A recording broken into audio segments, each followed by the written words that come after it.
শাইতানির রাজিম বিসমিল্লাহির রহমানির রহিম। বাংলাদেশ মানব জোটের পক্ষ থেকে আমি কাজী মোশাররফ হোসেন। ইদানিং দেখা গেছে চীনের নামে কিছু লোক পাগল হয়ে গেছে, বা চীনের যে কোনো জিনিস আমদানির জন্য আসলে আমাদের দেশের লোকেরা হয় কি, যে আমরা লোক হিসাবে এতটাই ভালো যে যে যখন ক্ষমতায় যাই তখন মানে লুটপাটের একটা রাস্তা আমরা বাইর করে নিয়ে আসি। সেটা বিদেশি বিনিয়োগ হোক বা আমাদের দেশে ইন্ডাস্ট্রি করার নামে লুটপাট করা হোক বা ভুয়া দেখায়া বিদেশে টাকা পাচার করা হোক, সে যাই হোক। এখন এই যে চায়না ক্রেজ, এই চায়না ক্রেজের ফলে পাকিস্তান নিজের পায়ে কোনোদিনও দাঁড়াতে পারবে না, আমি লিখিত দিলাম। শ্রীলঙ্কা এবং নতুন নতুন অন্য যে সকল দেশ আছে এদেরকে তারা এত বেশি ইনভেস্টমেন্ট দিয়ে দেয়, কারণ তাদের ইনভেস্টমেন্ট বা টাকা পয়সা রাখার কোনো জায়গা নাই। এত পরিমাণ টাকা তারা তাদের যে জনশক্তি এবং শিক্ষিত জনশক্তি, এই অর্থে যে তারা প্রশিক্ষণপ্রাপ্ত জনশক্তি, তারা শুধু ওই আপনার ওই বাংলা অর্থনীতি, পৌরনীতি, রাজনীতি এই সমস্ত এগুলোর উপর তাদের লেখাপড়াটা যেটুকু আছে তার চেয়ে বেশি আছে তাদের টেকনিক্যাল সাইডে। এখন আমরা তাদের কাছ থেকে এই দীর্ঘ বছরগুলোতে 53 বছর বা 54 বছর বা 55 বছর কি শিখতে পারলাম, শেখানোর চেষ্টা করেছেন অনেকেই। তাদের নাম আমি বলতে চাচ্ছি না, কারণ নাম বললেই তাদের অনেকের গায়ে অ্যালার্জি। আর একটা অ্যালার্জি হলো বাংলাদেশের মানুষের সবাই আপনি ধর্মের নিয়ে একটু কথা বললে সবার গায়ে অ্যালার্জি লাগিয়ে দেবে, আর কি বুঝুক আর না বুঝুক, পাঁচ ওয়াক্ত নামাজ পড়ুক বা না পড়ুক, ন্যায় নীতির পথে চলুক বা না চলুক, তাদের মানে করেন একটুখানি যদি বলেন যে আপনি সত্যের পথে আসেন বা পরিশ্রমের কাজটা করেন, কেউ করবে না। যাই হোক, এখন এই চায়নার যে হাসপাতাল সহ ইকুইপমেন্ট সহ এভরিথিংই আমরা নিয়ে আমদানি করার চেষ্টা করতেছি, বা তাদের প্রযুক্তিও আমদানি করার চেষ্টা করতেছি। তাহলে আমাদের জনসংখ্যা কি জিরো? আমাদের ডাক্তার সাহেবরা কি জিরো? আমাদের মেধাবী যে শিশুরা বড় হচ্ছে বা হবে তারা কি জিরো? তাদের মূল্যায়ন কি আমরা করতেছি? আমার কথা হইল যে আমাদের বাংলাদেশ সশস্ত্র বাহিনীর প্রত্যেকের হাসপাতাল আছে, এবং আমাদের পুলিশ বাহিনীর আছে, আমাদের বিজিবির আছে। এখন এই একটা দিক আছে, আর একটা দিক হলো বেসামরিক সাইড। বেসামরিক সাইডে তো প্রত্যেকটা উপজেলায় হাসপাতাল থেকে শুরু করে সবকিছুই আছে। তবে আমাদের কোথায় এখন গলতটা কোথায়? আমাদের যে এখন বর্তমান সরকারে দেখা যায় যে এনজিওর যে বিভিন্ন প্রধানরা এখানে কাজে আসছেন বা করতেছেন কাজ সরকারের পক্ষে, বা ক্যাবিনেটে আছেন।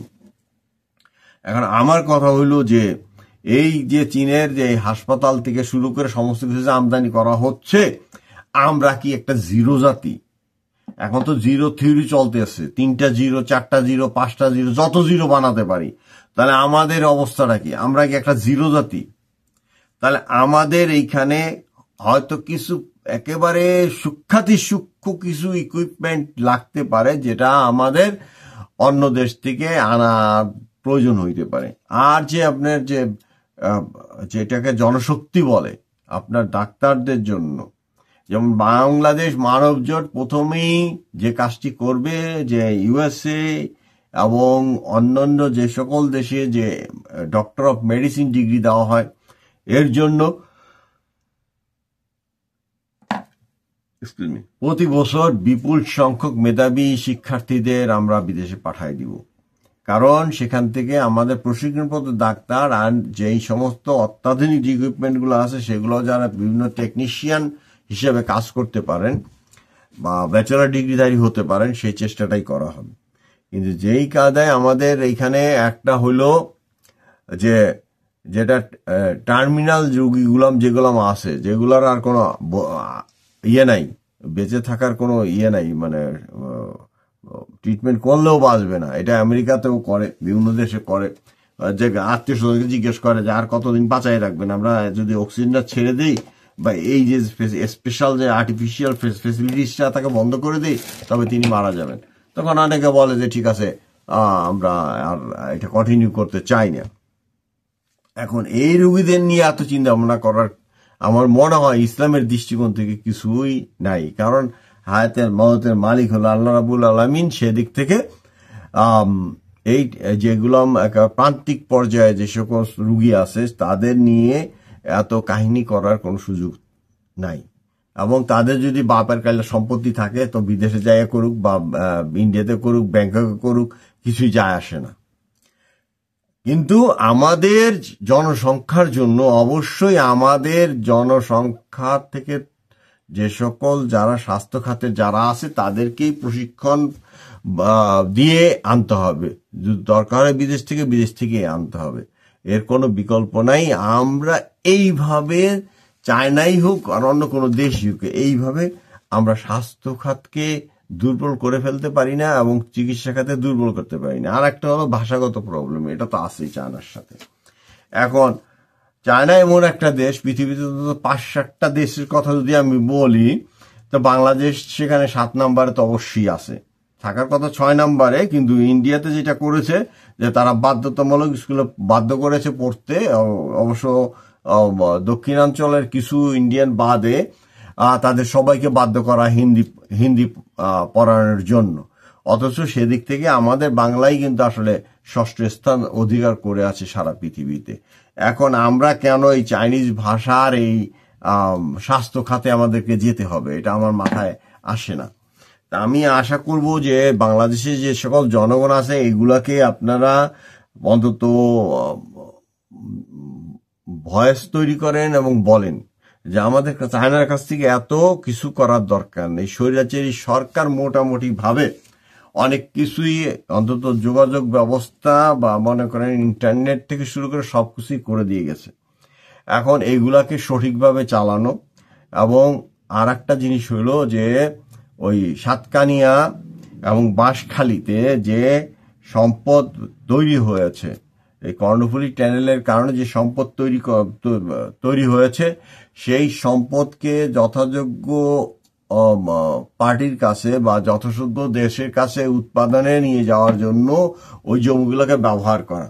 এই ক্ষেত্রে শুধু চীনের উপরে নির্ভরশীল না হয়ে বা চীনকে যা দেওয়া দরকার আছে সেইটা, বা অন্য কোনো দেশ যেমন কোরিয়া হইতে পারে বা অন্য কোনো দেশ যদি আমাদের শিল্পাঞ্চল গড়ে তুলতে চায় তবে সেই ব্যবস্থাটাই করা হোক। তা আমাদের এই যে ডিপেন্ডেন্সি অন চায়না, এটাকে অবশ্যই অপ্রয়োজনীয় যেগুলো আছে, যেমন কর্ণফুলী টানেল অবশ্যই দরকার ছিল, তবে এটা আরো 10-15-20 বছর পরেও যদি আমরা করতাম হয়তো আমাদের সমস্যা হইতো না। কিন্তু এই যে করার ফলে একটা পৃথিবীর একটা লোক আইসা ফ্যাসিলিটি গুলো দেখতে চায় যে হাউ ইউ ফ্যাসিলিটেট, আমি যে তোমাকে ইনভেস্ট করবো, তা how this place is facilitate me to export the items within a short time. তো সেদিক থেকে কর্ণফুলী টানেল এবং তার পাশে যে আমাদের যে জায়গাগুলো ছিল, এই জায়গাগুলো অবশ্যই এখনো উচ্চমূল্য, দাম 2 গুণ 3 গুণ 4 গুণ বেড়ে যাওয়ার কথা এবং গেছেও।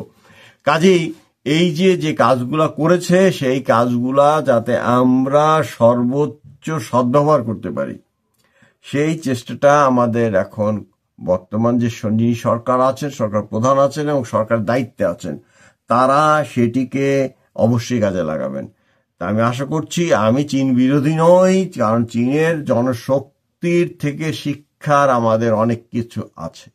এবং এটি আমি অন্য এপিসোডে বলবো যে আমাদের জনশক্তিকে চীনের জনশক্তির যে সক্ষমতা আছে তার কাছাকাছি কিভাবে নেওয়া যায়। ঠিক আছে, তো আজকে এই পর্যন্তই। সবাইকে অসংখ্য ধন্যবাদ। আল্লাহ হাফেজ।